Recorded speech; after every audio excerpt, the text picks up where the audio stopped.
Hola, muy buenos días, son las 9 de la mañana, estamos como todos los viernes con la cientista política María Los Ángeles Fernández, creadora de Hay Mujeres. ¿Cómo estáis? Buen día, buen día. ¿Cómo estáis? Ay, ¿cómo estáis? Bien, ¿y tú? ¿Todo bien? Todo bien, sí. Y hoy día tenemos al senador Francisco Chaguán. ¿Cómo estás, Pilar? ¿Cómo te va? Bien, ¿cómo está usted, senador? Lo Muy bien. Usted por respeto. No, Francisco nomás. Francisco, no Pancho. Pancho. Y les anuncio a los señores auditores que se van a quedar con los crespos hechos, porque todo indica que por lo menos a esta hora no va a haber cambio de gabinete. Estamos en el día límite. Si las personas no renuncian, tienen plazo hasta mañana quienes quieran ir a presentarse como candidatos a las parlamentarias para renunciar a sus cargos. Pero además, la Contraloría necesita un par de días hábiles para tramitar los decretos. Así es. De manera que se supone que la fecha límite debió haber sido ayer, pero la presidenta Bachelet se toma todos los tiempos y hasta aquí todo está indicando que se va a ir a Perú a una reunión de la PECA a las 3:40 de la tarde. Y lo probable es que no tengamos cambio de gabinete, no hay sillas en la Moneda, no hay nada hecho. Parece que encontrar personas que quieran llegar al gobierno y manteniendo cuoteo se está convirtiendo en algo difícil. Senador Chaguán, ¿usted cree posible que tramite por dentro las renuncias de manera que cumplan? Lo primero que quiero decir es que hay una falta de rigor compleja. Y yo quiero decir además, Pilar, que si no hay un cambio de gabinete estructural, este gobierno se acabó. Pero eso no lo espera nadie, senador. Están esperando un cambio administrativo. Está bien, pero es bueno decirlo. Si no hay un cambio de gabinete estructural, este gobierno se acabó. Y va a surfear hasta el término del mandato. Creemos sin lugar a dudas que acá también se ha puesto en duda la existencia de la coalición oficialista. El Partido Comunista, en las 3 votaciones, jamás votó en favor del reajuste del sector público. La última votó en bloque, incluso el presidente absteniéndose. Por tanto, uno espera o que haya un cambio estructural o finalmente, yo quiero hacer esta afirmación, el gobierno se acabó y va a surfear hasta el término del mandato. Yo escuché hace unos días atrás a la presidenta hablar los meses que nos quedan por delante. Queda un tercio del mandato. Un infierno. 15 meses, 14 meses. Exactamente, ¿verdad? un tercio del mandato. Sí. Y si no tenemos un gabinete que sea capaz de generar una agenda legislativa acotada, que sea capaz de dialogar, uno pide dialogar con los propios, no, dialogar con los dirigentes gremiales, no. ¿Para qué hablar de dialogar con la oposición? Si acá no hay diálogo en el Parlamento. Dialogaron con ustedes porque lograron sacar adelante el reajuste con los votos de la derecha. Por lo cual demuestra también el estado de la coalición oficialista, que además yo no sé si fue coalición, todo lo que vemos nos indica que es un acuerdo electoral. ¿Se acuerdan que al principio hubo mucho debate acerca de un acuerdo? Pero la verdad es que no hubo diálogo. Hubo fuerza de los hechos. Ya. A ver, pero espérate, la derecha le dio los votos para sacar el presupuesto. No tendríamos el reajuste para el sector público si no hubiera sido por RN y la UDI. Pero ¿no pusieron ustedes una condición de que a cambio el ministro de Hacienda tiene que mandar un proyecto para que en forma más tecnificada, ¿no? Claro, una comisión técnica que viabilice este reajuste? Una instancia que no sea el gobierno y los trabajadores. A nosotros nos parece que es complejo. Primero nosotros dijimos, yo tengo 4 posgrados de negociación, cuando ya no hay posibilidad de avanzar en un número, lo que hay que hacer es poner otros temas sobre la mesa. A mí me habría gustado que, por ejemplo, el gobierno hubiese puesto sobre la mesa la negociación colectiva arreglada para el sector público, para no mirar para el lado respecto a los paros ilegales que terminan afectando a los ciudadanos. Segundo... Pero ese tema no está ni en carpeta. No en carpeta, no digo. Pero eso es lo que uno habría esperado. Uno habría esperado que, tal como lo hemos pedido desde el gobierno del presidente Piñera, los senadores de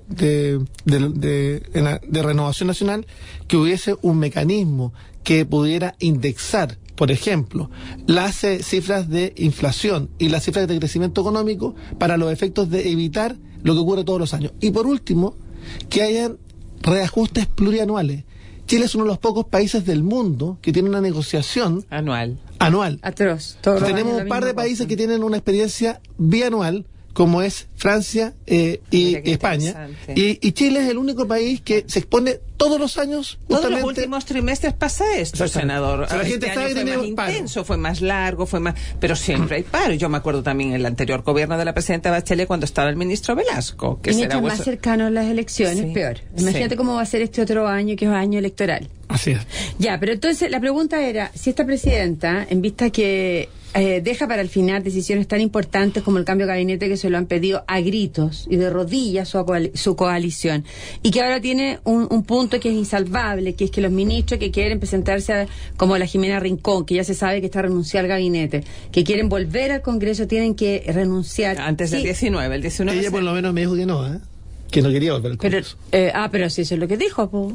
Pero como no ahora. Bueno, puede volver. Ya, volvamos después a eso, porque su comportamiento es increíble. Si concibes tú, María de los Ángeles, que en realidad lo que va a hacer la presidenta hoy día es tramitar por dentro en Contraloría los decretos de renuncia y nos vamos a quedar sin cambio de gabinete, igual como los 3 intendentes que ya se fueron, porque renunciaron, porque quieren carrera en el Congreso, no tienen reemplazo, no han sido reemplazados tampoco. El otro día vi en un diario de La Plaza hay otros cargos todavía que están sin reemplazar. No sé si alguien en el Consejo de Defensa del Estado. O sea, la verdad 2 que esto años, el es Consejo la de Defensa del Estado. Es la tónica. Parece que no hay gente dispuesta. Ahora, lo que pasa es muy interesante lo que dice el senador Chaguán cuando él habla de un cambio estructural. ¿A qué se refiere con un cambio estructural? Porque efectivamente esto no es un cambio, ni siquiera una persona, por muy mandrake el mago que sea, porque seguramente va a ser un hombre, va a llegar y va a solucionar todos los problemas. Es muy difícil, porque hay un tema de diseño, hay un tema que tiene que ver también con el estilo de la propia mandataria. Están llegando algunos ministros. O serán imágenes de archivo. Espérate, pero no están puestas ni las sillas. O sea, no hay ningún, lo capaz que lo hagan en un pasillo, porque yo creo que estas son imágenes de archivo. Estas son de archivo. Sí, absolutamente. Pero esas que iban llegando, estamos con unas pantallas de la televisión, parece que son en directo.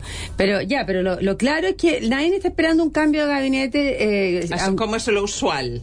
No, y tampoco estamos esperando un cambio de gabinete estructural, porque yo creo que el comité político, o sea, jamás va a sacar al arroz graneado, que lo puso ahí para que haga un papel funcional a ella, o sea, nada.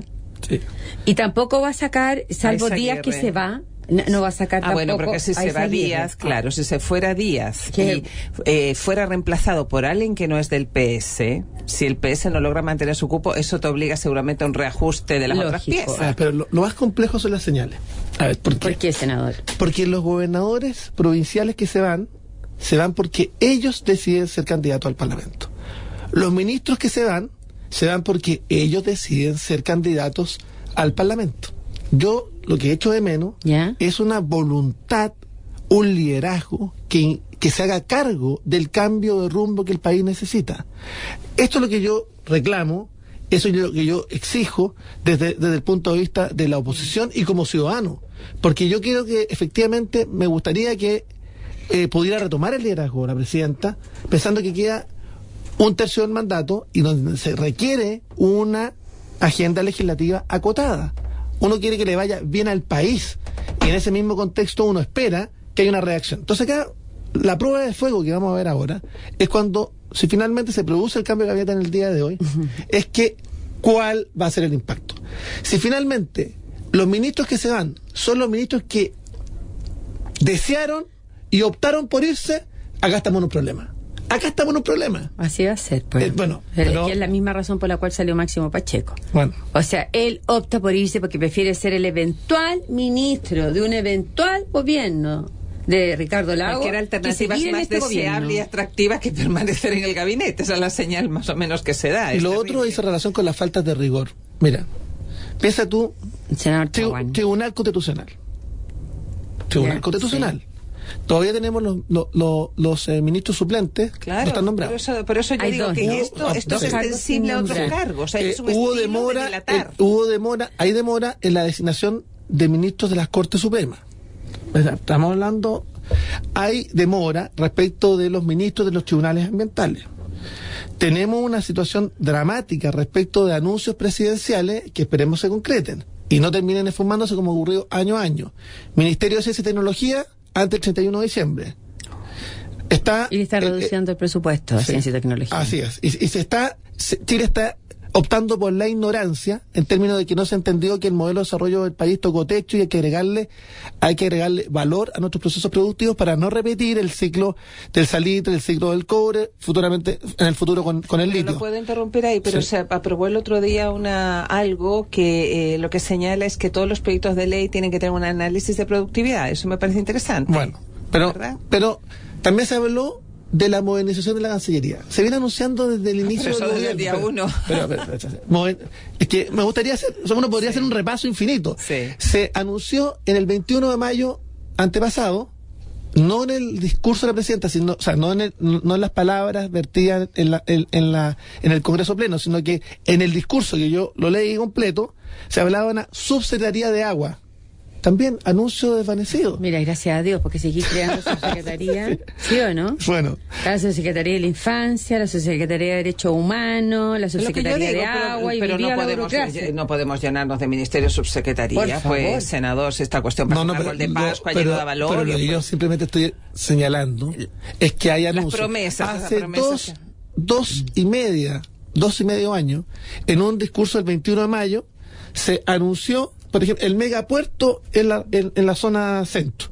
Y el ministro de Transporte ha dicho que el megapuerto se requiere para mediados del 2025. O sea, te quiero decir que, entonces, al final los anuncios presidenciales terminan desvaneciéndose porque no hay rigor.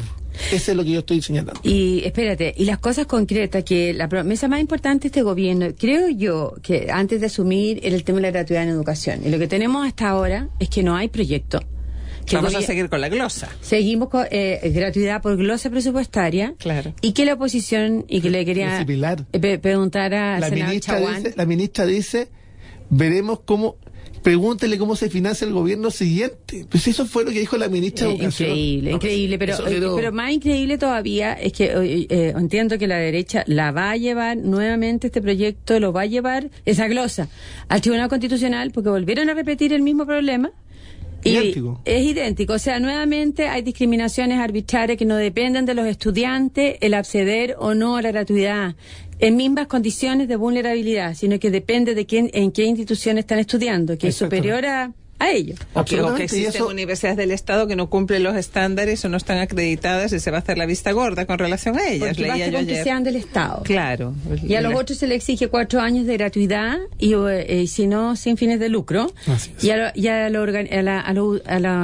¿cómo se llama? A un centro de formación técnica y a los institutos profesionales se le dio un plazo de 2 años, ¿no es cierto? Y eso se alargó ahora. ¿A cuánto? 2 años. Por eso 2 años, ya, yo creí que se había alargado más. Para transformarse en instituciones sin fines de lucro. Así es. Pero, y ahora viene un proyecto que conversé con la ministra de Educación, afortunadamente, espero que llegue, que va a ser una ley miscelánea, y esto es una novedad, porque no está dicho. Una primicia, es una primicia acá en el programa. Es respecto a los colegios particulares subvencionados. Ya. Que nosotros hemos dicho que efectivamente tenía que alargarse el plazo a lo menos 2 años para que pudieran optar entre ser corporaciones o fundaciones sin fines de lucro, porque claramente hoy día no hay recursos para adquirir los colegios, como nosotros lo señalamos inicialmente, y esto era un atentado contra no solamente el emprendimiento en educación, sino que aquellos que están haciendo un esfuerzo importante por mejorar la calidad en la educación, que son los colegios particulares subvencionados, y atentaba contra el derecho preferente de los padres a elegir la educación de sus hijos. Por tanto, a lo menos se nos escuchó en palabras, veremos si eso se concreta con un proyecto de ley que se envía en 3 semanas más, despachada la ley de presupuesto, que nos va a permitir efectivamente dilatar por lo menos la decisión para el próximo gobierno. Fueron los propios senadores de este gobierno los que pidieron eso. También, nosotros permanentemente. Y claro, y finalmente accedieron el senador Saldívar de la Comisión de Educación, el senador Rossi, el senador Walker y el senador, me falta el cuarto, Rossi, Walker, Saldívar, ¿y cuál es el cuarto? Hay un cuarto, creo que fue Juan Pablo... No, son un demócrata cristiano, dos demócratas cristianos, un PS. Te falta un PPD. Montes, pues. Carlos Montes, sí. Que ha sido uno de los que ha sido uno de los más críticos del tema. Exacto. Inicialmente. Pero él fue el que empujó, junto con la Revolución Democrática, junto con el Ministerio de Educación, la reforma tal como se hizo. Y fueron intransables en términos del arriendo de los colegios. ¿El senador Montes? Intransables, sí. Y resulta que ahora han vuelto a pedir que se permita el arriendo, porque resulta que tienen al sector subvencionado para finalmente nos escucharon a nosotros, porque hay que decir, porque no creo que esta sea una medida electoral pensando el impacto que van a tener, particularmente respecto a los apoderados de los colegios particulares subvencionados. Yo lo único que sé es que lo que se buscaba era recuperar la educación pública postrada desde sus cimientos. Yo creo que eso no se ha logrado, porque además la matrícula se ha ido reduciendo en la educación pública. Eso no se ha logrado. En medio de todo este batiburrillo no se ha logrado. La presidenta tuiteó que va a haber cambio de gabinete y agradece, pero no sabemos a qué hora. Lo que no dijo es a qué hora. ¿Te das cuenta qué manera de manejar el país? Esto es inédito. O sea, nosotros en este nivel de improvisación yo no lo había visto nunca. Cada día trae su afán aquí. Cada día trae su afán. Y el senador Chaguán preocupado del modelo de desarrollo. Pucha, es que todos estamos preocupados. Él es una de las pocas personas, yo quiero reconocer acá, usted. Le traje un libro. Que sí, se agradece porque usted es una de las pocas personas, no solamente el presidente Lagos, usted también trata de tener mirada a largo plazo, la mirada larga, como se llama. Gracias. Ah, mira qué bien. Pero estamos hablando justamente de eso, Chile 2030. Sí, bueno, sí. Usted de los poquitos que trata de escapar de la cosa táctica del día a día. Lo que va quedando claro es que va a haber cambio de gabinete. No sabemos a qué hora, pero ya no es al final del final, sino que al final del final del final. Claro. Y suponemos que ella igual se va a tomar el avión. Yo creo que aquí hay una especie de mecanismo de fuga, ¿no es cierto? Yo no quiero estar aquí presente con la escoba que va a quedar con los comentarios. Yo el otro día me preguntaba, fue una reunión en Marruecos del cambio climático de no sé qué cosa. La verdad que podía haber mandado al ministro de Relaciones Exteriores o al ministro de Medio Ambiente. Yo entiendo cuando hay un Consejo General de Naciones Unidas tienen que estar los jefes de Estado, pero una reunión de medio ambiente en Marruecos me parece que es absolutamente prescindible. O sea, no sé si con eso respondo tu pregunta, pero... Obvio. Javier Moreno dice que la presidenta la tiene difícil, no encuentra con quiénes ajustar su gabinete. Sigue la improvisación casi obligada. Y la Carmen Lu, a propósito de lo que decía el senador Chaguán, dice que la Araucanía no puede surfear, de surf. Porque decías tú que el próximo año va a ser de surf. Bueno, este es un tema, la Araucanía es uno de los temas que requiere urgentemente tomar decisiones políticas. Renunció el intendente para ser candidato a diputado en las próximas elecciones. Recordar lo que ocurrió en Cañete hace un par de días atrás, donde un grupo de 200 a 300 personas a caballo ingresan a la Plaza Cañete, provocan disturbios, quiebran vidrios del comercio establecido, generan la movilización. Es una cuestión que realmente no estaba en los libros recientes. ¿No había una comisión presidencial sobre esto? ¿Qué pasó? Pero en enero da a conocer su resultado. Se toman todo el tiempo del mundo. Y una nueva comisión cuando ya me imagino que el diagnóstico está claro. Este es el tema. Mira. Espérate, senador, a la vuelta. Porque estamos fuera de la paz. Ya, seguimos entonces con el senador Chaguán y María Los Ángeles Menos Fernández. mal que no sale al aire lo que hablamos. No sabemos. Ay. Juan Serrano dice que a propósito de que parece difícil encontrar personas que quieran entrar a este gobierno y que por eso el cambio de gabinete sigue postergándose hasta el abismo, dice, es difícil encontrar personas, no la credibilidad, no saben quién gobierna, ni sabemos si hay ideas concretas para salir. Y a raíz de eso yo les quería preguntar, ¿qué está pasando aquí con los partidos de la coalición? Porque mal que mal esta es una coalición que arma Michelle Bachelet para su gobierno, pero con partidos. Entonces uno lo que esperaría es que los partidos también se hagan cargo de lo que está pasando y uno supone que ellos le han mandado sus mejores cartas y que están dispuestas un poco a sacrificarse entrando a un gobierno que va cercano al despeñadero, pero para no farrearse, los meses que quedan, el año, 4 meses que quedan, y asumir algunos problemas concretos. Por ejemplo, lo que estábamos hablando, senador Chaguán, de que un mecanismo, por ejemplo, para ajustar los sueldos en el sector público, asumir el problema de la ISAPRE, asumir el problema del Sename, algún problema concreto. ¿Cuál es la responsabilidad de los partidos de la coalición? A ver, tú has planteado varios temas que sería bueno abordarlos de a uno. El primero es que yo creo que ya la coalición de gobierno no existe. La nueva mayoría murió. Y la nueva mayoría murió desde el punto de vista que no hay compromiso de los propios partidos de la coalición para apoyar a su propio gobierno. Y no hay diálogo entre ellos. El chantaje permanente del Partido Comunista o de la DC inicialmente congeló relaciones con la moneda, pero no pasó nada. O sea, afortunadamente descongeló las relaciones porque claramente no había ningún efecto de esa medida. Pero fue para mitigar el fracaso, el mal resultado electoral. Sí, claro. Pero digamos una cosa del pero PC. ¿cuál fue el efecto del congelamiento? Ninguno. Entonces, pero el PC del primer día senador dijo que iba a estar con una pata en la calle y una pata en el gobierno. Me parece que el PC ha sido muy claro y se lo comieron con esa condición. Entró al barco con esa condición. Ellos no están nunca mintió. Claro, pero claramente hoy día yo creo que no hay coalición oficialista. Segundo, cuando hay cambios de gabinete se producen por decisión de los ministros o porque ya la situación es insalvable. Tercero, se mantiene el cuoteo político como ocurrió en el ajuste cosmético anterior, que fue hace menos de un mes un ajuste cosmético, y donde los propios partidos de la coalición esperaban un ajuste estructural. Cuando salió Javiera Blanco, y salió el ministro de Bienes Nacionales, como una respuesta para recuperar, digamos, iniciativa después de la derrota electoral. Así es. Ese fue ese cambio, y no pasó nada, fue cosmético. Tercero. No, ese fue antes de la derrota electoral. Fue cuando salió, que incluso Javiera Blanco. Se decía que inteligentemente el ministro de Energía había salido Máximo Pacheco antes, porque salía en alta y no de un gobierno en baja, más bajo, después de la pérdida municipal. Tercero, cuando hay baja adhesión de un gobierno, lo que se produce es que estampida. se generan hay una producción de díscolo mucho mayor. Entonces cada uno, los parlamentarios que tienen una elección a menos de un año, lo que hacen es finalmente es asegurar su propia elección y por tanto el compromiso con el gobierno disminuye. Y cuarto, yo creo que efectivamente acá se puede generar un reimpulso. Si hay un ajuste estructural, que yo temo que no va a haber, pero si que hubiese, y la Presidenta de la República entiende que tiene que asumir un liderazgo y un punto de inflexión, una agenda legislativa acotada. ¿Y cuál sería esa agenda legislativa acotada? Pero es clara. Primero, reforma previsional, ley express para corregir algunos temas que hizo relación con las comisiones de la AFP y que ha sido parte del tema, las comisiones brujas de las cuales se ha hablado, temas que hizo relación fundamentalmente la tasa de cotización, la tasa de cotización, la edad de jubilación, establecer. Pero eso no puede ser motivo de una ley express. Sí, claro. ¿Usted cree que sí? Sí, por supuesto.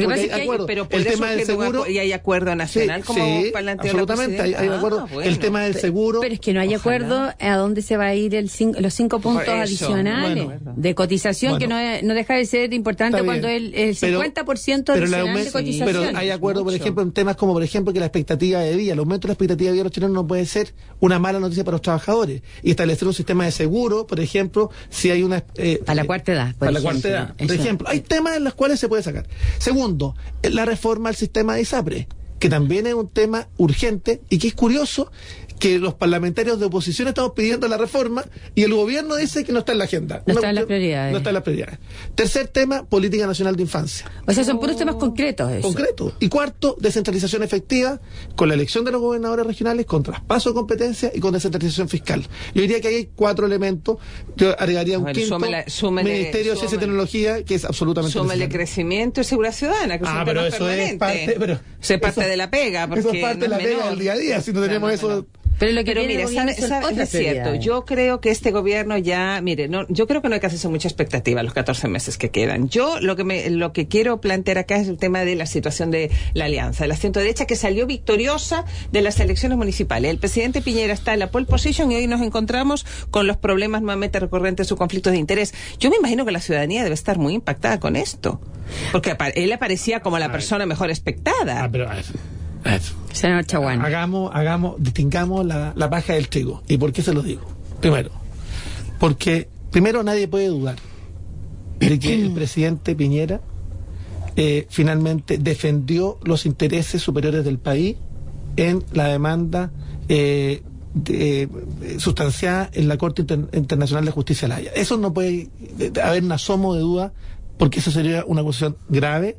Es una denuncia calumniosa, como lo han planteado los secretarios generales de los partidos de la coalición. Bueno, el mismo canciller salió respaldando esta idea. El propio canciller. Es cierto. Entonces, lo que es cierto... Y el ex Claveran, que era un agente. Sí, nuestro agente en la Haya para el tema de la demanda marítima con Perú. Y él dice, este es un proceso que además estuvo durante 2 gobiernos de signo contrario. Al final son 3 gobiernos, pero 2 de signo contrario, Bachelet 1, Piñera, Bachelet 2. Los mismos equipos, los agentes de la Haya, que eran 2 nombrados por por la presidenta Bachelet y uno nombrado por el presidente Piñera, y lo que han negado, salvo el ex canciller Insulza, que es actualmente agente, pero todos los que estuvieron en el proceso han dicho que es absurdo, que, como decía Van Claveren ayer, es completamente ridículo estar pensando que si quieren la posibilidad que alguien haya estado pensando en influir a los equipos como para que ganara. A ver, los que han hecho esas declaraciones pero también hay un tema, los que han hecho esas declaraciones son incumbentes, que también no es menor, porque me parece que tratar de construir un liderazgo finalmente apuntando como francotirador respecto de otro, me parece que es de una cosa. ¿A qué te refieres? No te entiendo. ¿A quién son es? incumbentes. ¿Cómo? El Coto Sandón es incumbente. Los que pretende ser candidato a la presidencia de la República. Ya, aprovecha esta situación son de rivales, las primarias. Son rivales, claro. Entonces, yo diría que acá, cuando nosotros estamos entrando a una especie de americanización de la campaña, y no hay un debate de ideas, yo diría, ¿dónde están las ideas de país que queremos construir para los próximos años? A mí me gustaría que finalmente ese fuese el punto de inflexión, y no finalmente los ataques arteros como este. Porque yo creo que este fue un ataque artero. Pero y no quiero señalar... señalar... senador Chaguán, yo entiendo todo lo que usted dice, pero con el nivel de desconfianza sobre el cual caminamos en Chile, 13% de confianza entre las personas, usted ya vio todos los datos de la Auditoría de la Democracia, todos los estudios, va a ser imposible que la gente no introduzca esta variable y diga, bueno, fíjate que en el fideicomiso el presidente tenía a su hijo. Y él no conversaba con su hijo. Va a pasar un símil de lo que pasó con la presidenta Bachelet y su hijo en el caso Cabal. ¿Por qué no podría? Yo no lo creo, ¿verdad? Pero podría pasar cuando se dice, oye, que esto es mala fe. Bueno, hay mala fe instalada en Chile, si hay desconfianza. Hagámonos cargo de eso. Bueno, ese es el punto. Esto es lo que trato en el libro que le acabo de regalar, Semillas de Futuro, Voces para el Chile del 2030. El problema es que se quebró el sentido de comunidad en Chile. Y la cultura barrial que teníamos en la década del 50, en la década del 60, se transformó en una desconfianza interpersonal, dada fundamentalmente por muchos elementos. El primero, gobiernos refundacionales. Frei, Allende, Pinochet. 3 gobiernos refundacionales. ¿Y por qué? Yo diría que los gobiernos democráticos, a partir del año 90, pudimos avanzar en forma sustantiva en reducción de la pobreza, porque hubo sentido de misión. Porque después de una crisis hubo sentido de misión, y hubo generosidad, y hubo partidos que dijeron que había que avanzar en la política de los acuerdos, ¿se acuerda? Pero ¿qué ocurrió en esta administración? Y acá, Pilar, quiero ir al fondo, ¿qué está pasando ahora? Lo que ocurrió fue un gobierno que partió diciendo, mire, nosotros vamos a renunciar a un punto de crecimiento económico. Eso fue las palabras del ministro de Hacienda, Arena, porque hay que avanzar fundamentalmente en un cambio estructural. Primer quiebre respecto a lo que habían sido los gobiernos de la concertación y el gobierno del presidente Piñera. Primero. Segundo, se dijo, acá nosotros no necesitamos a la oposición. La retroexcavadora, Jaime Quintana nos dijo además, la moto niveladora, nos dijo en la sala, eso no salió publicado. Les vamos a pasar, no la retroexcavadora, ahora les vamos a pasar la moto niveladora. Y lo hicieron. Y lo hicieron. Efectivamente. Entonces, qué desafortunado. Por mayoría en el Congreso. Falta de diálogo, falta de entender que Chile lo construimos entre todos.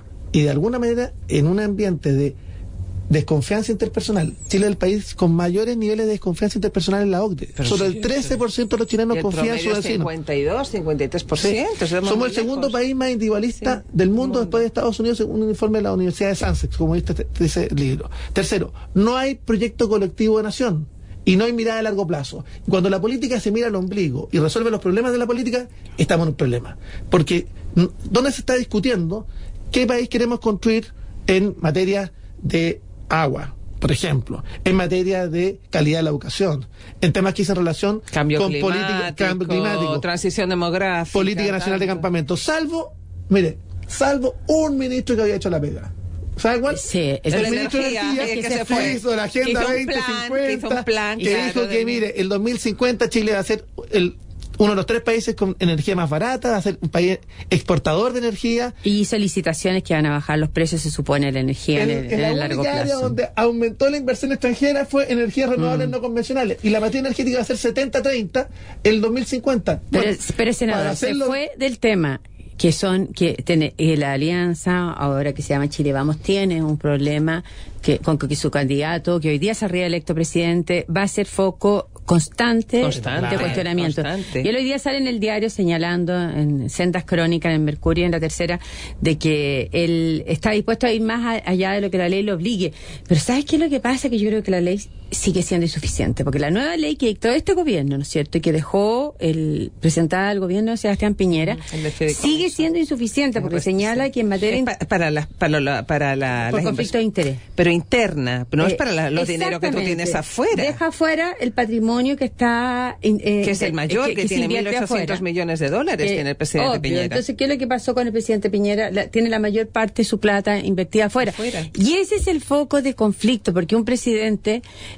al final, tú, si pides que le abran su cartera de inversiones en el exterior, aunque él cumplió con la ley, nadie le puede decir que no cumplió con la ley, tú sí le puedes empezar a objetar, oiga, pero si usted invirtió en Estados Unidos y resulta que estaba negociando el Trans-Pacific, el acuerdo del TPP, oiga, pero si usted fue a China y usted resulta que tiene inversiones en China, entonces no da, o sea, van a tener que buscar, o sea, si el ir más allá de la ley significa, pero ir mucho más allá de la ley, porque significa establecer un fideicomiso ciego que no esté en Chile, por de pronto, y que no lo manejen chilenos, ni fondos de inversión chilenos. Tiene que haber una muralla de contención clara entre la política y los negocios, y si hay que modificar la ley y ser mucho más riguroso. Se ha avanzado mucho en esto, pero si hay que avanzar más, hay que avanzar más.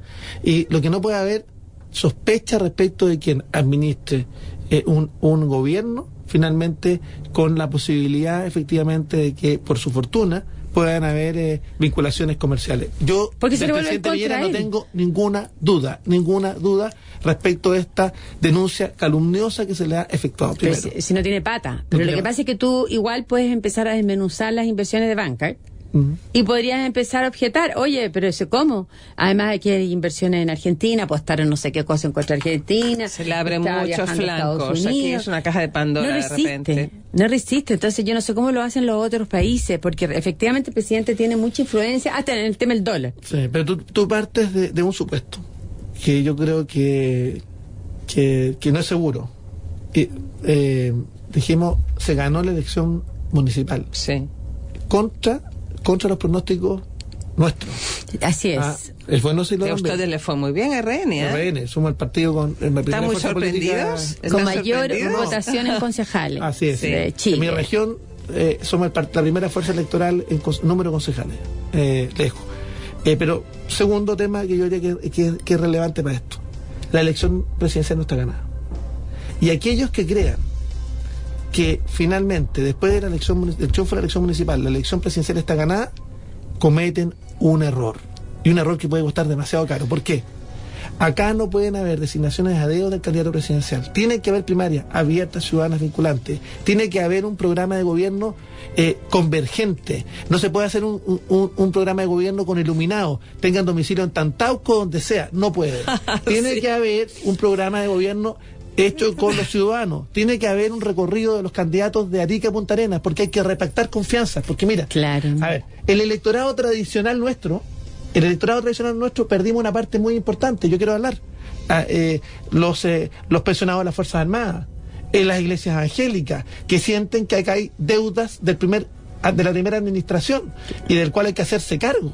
Entonces yo diría claramente que acá tiene que haber primaria, tiene que haber un programa de gobierno convergente, tiene que haber la necesidad de generar debate al interior de la coalición y los candidatos de la coalición, y uno podrá decir, mira, pero si los candidatos hoy día de la coalición no marcan, salvo Piñera, ojo, pero ese debate va a contribuir, porque aquellos que hemos asumido la probabilidad y estamos ¿Usted va a ir a primaria? Yo voy a primaria, soy el único que está inscrito. Va a ir a primaria. Ay, pero senador Chaguaño. Sí, pero no ha salido ninguna parte. No, salió que iba el senador Osandón. Yo soy el primero inscrito. Y ya no es RN, Osandón. Soy el primero inscrito oficialmente. Claro, se me había olvidado. Entonces, por supuesto, lo que nosotros estamos pidiendo es que haya un debate de ideas. Puros hombres en todo caso. Y presentamos. Faltamos, no hay paridad ahí. Pero presentamos la precandidatura con 21 ejes programáticos para empezar a debatir al interior de nuestra coalición ideas, fuerzas, porque acá ¿Cómo generamos un programa que repacte confianza si no somos capaces de debatir ideas? Y todo se transforma en una campaña de desprestigio permanente o de francotiradores. Así es. Sí, yo creo que eso es una posibilidad. Ahora, ya el senador Alamán, con relación a los resultados que tuvo la centroderecha en las municipales, advirtió de manera, me parece muy lúcida, el riesgo del exitismo. Él dijo que no había que dar nada por ganado, que había que seguir trabajando, en fin, yo creo que eso es cierto. Y por otro lado, cuando yo lo escucho a usted, me da la impresión de que, yo quiero plantear aquí un punto, se siguen empezando las campañas como siempre. Si el país ha cambiado tanto, senador, si hay que repactar confianzas, ¿no habría que pensar las campañas de otra manera? Esto que salen unos candidatos, hacen unas giras, hablan con la gente, tiran ejes. Esto de los ejes a mí me encanta, son como listas de lavandería. Yo lo que echo de menos son candidatos que planteen una idea de país. ¿Hacia dónde nos gustaría ir? ¿Queremos ser potencia astronómica, por ejemplo? Vamos a empezar con el sueño de Chile. No sé, por eso, pero yo hablo con mucha gente que me dice en el libro, bueno, está mostrando su libro. Pero háganos un resumen de esto. Pues mire, es un libro muy gordo, le digo a nuestros auditores, debe tener unas 250, 300 páginas. ¿Qué plantea usted acá? ¿Cuál es el sueño para usted de Chile? ¿Hacia dónde nos llevaría? Bueno, a la vuelta de la pausa. Ya, seguimos entonces. Estaba la María Los Ángeles preguntándole al senador cuál era el sueño que tenía. Vamos a hacer el programa de respecto a lo que hablamos en off. Claro, sí. Usted está dejando muy intrigados a todos nuestros auditores. Está subiendo el rating. No, lo que yo estaba señalando. En un minuto, su sueño. Bueno, como precandidato presidencial. Hay que reconstruir el sentido de comunidad en Chile. Y eso implica ser capaces de visualizar el Chile en los próximos 20, 30 años. Y eso implica entender que el modelo de desarrollo de nuestro país tocó techo, que hay que agregar valor a nuestros procesos productivos, que hay que invertir fundamentalmente en capacitación y en formación de capital humano, que hay que atomizar el poder, que la única manera de recuperar las confianzas no a través de líderes mesiánicos, sino que posibilitando claramente que acercar las tomas de decisiones a los ciudadanos. Y eso implica fortalecer a los gobiernos locales, fortalecer los gobiernos regionales, con reglas de responsabilidad fiscal, por supuesto, y tener un país en la cual todos nos sintamos parte del mismo proyecto colectivo. Yo les quiero contar, hoy día hay 4 Chiles que coexisten y que no dialogan entre sí. 4, nada más. Yo pensé que había más. 4. A ver, el Chile de las cifras macroeconómicas, el Chile de las realidades. Y de las quintiles. Pero ahí voy. El Chile de las realidades. Los guarismos, las glosas. El Chile de las realidades, el Chile de las regiones que replican el modelo centralista, sí. Y el Chile de los extremos. A mí me tocó ser misionero en Guara, Guaraciña, Tarapacá, Colchane, en mi época donde aspiraba a ser sacerdote. Y donde ese Chile ni siquiera tiene identidad idiomática. Ese Chile no se siente Chile. No, claro. Entonces tenemos un problema. Chile además es un país que no se reconoce a sí mismo. No reconoce su condición tricontinental. Tiene abandonados los territorios insulares, Isla de Pascua, Juan Fernández, los estatutos especiales, los estatutos migratorios, entre otras materias. Tiene abandonado el territorio antártico. Chile además hoy día asume una nueva condición, una nueva dimensión, que son los chilenos extranjeros que van a contribuir a elegir al presidente de la República. Por cierto ¿Y qué pasa respecto a ello? ¿Cuáles son las propuestas respecto de ello? Incorporarlo a un proyecto colectivo nacional. ¿Usted va a viajar también al exterior como el senador Osandón a hacer proselitismo? ¿Qué propuesta tiene usted para las mujeres? Porque resulta que vamos en 40 mujeres víctimas de femicidio. Bajamos en alcaldesas, de 12.5 estamos en 12.1, a este nivel estamos. Todas las cifras nos indican que si hay más mujeres incorporadas a la fuerza laboral y si hay más mujeres tomando decisiones en los directorios de las empresas, las economías crecen, ya hay pero una cantidad enorme de cifras. Hay muchos gráficos que muestran la correlación entre la igualdad de género y la competitividad de los países. ¿Qué nos tiene que ofrecer a las mujeres usted? Bueno, Senador Chaguán, tiene un minuto. Sí, un minuto. No, simplemente señalar que hay que redignificar la labor de la mujer, fundamentalmente disminuyendo las brechas que hoy día, las brechas salariales, que yo diría que son las más ofensivas. Ese es el primer tema. Segundo, yo soy partidario efectivamente de la ley de cuotas, y nosotros aprobamos la ley de cuotas, no solamente en los partidos políticos. Renovación Nacional tiene elecciones internas el próximo 5 de diciembre, y tenemos 40% de mujeres mínimo para todos los cargos directivos. Qué bueno eso. Esto también es una buena noticia. Yo creo que de alguna manera también tenemos que entender que la violencia le hace mal a Chile. Y yo creo que nos hemos acostumbrado a que la violencia sea parte de nuestro modo de relacionarnos. Y acá temas que dicen relación con mediación como mecanismo de solución de controversia, ser capaces de entender que habilidades parentales respecto a la violencia intrafamiliar, ser capaces de tener una política nacional de infancia, entre otras materias, por supuesto que contribuyen, generando también las posibilidades, y con esto termino, por ejemplo, del trabajo a distancia, que también es una materia relevante. Se ha estado muy ideologizado eso, se piensa que es precariedad laboral, la flexibilización, no hay flexibilidad para el trabajo de las mujeres. Esta y otras materias que están contempladas en los ejes programáticos que hemos trabajado. Y quiero decirle que lo ha pensado, pasa el test. Qué bueno, pasa el test. El test de género. Muchas gracias, senador, por haber estado aquí. Muchas gracias, María Los Ángeles Fernández. Lamento no haberles podido comentar cuál iba a ser el 6º cambio de gabinete, pero la presidenta, en su modo, ha elegido anunciarlo por Twitter. ¿O no? En vez de hacerlo, eligió hacerlo por Twitter. Y de estructural no va a haber nada, o sea, mucho menos a esta altura cuando está con los plazos vencidos. Esto es un cambio de gabinete con los plazos vencidos, o sea, la expectativa es igual a 0. Qué pena. Pilar, invítame algún día a comentar el cambio de gabinete. La próxima vez comentamos que cambio de gabinete. Dará para comentar. Muchas gracias. Que tenga un buen día. Me tinca que no. Gracias. Ya, adiós.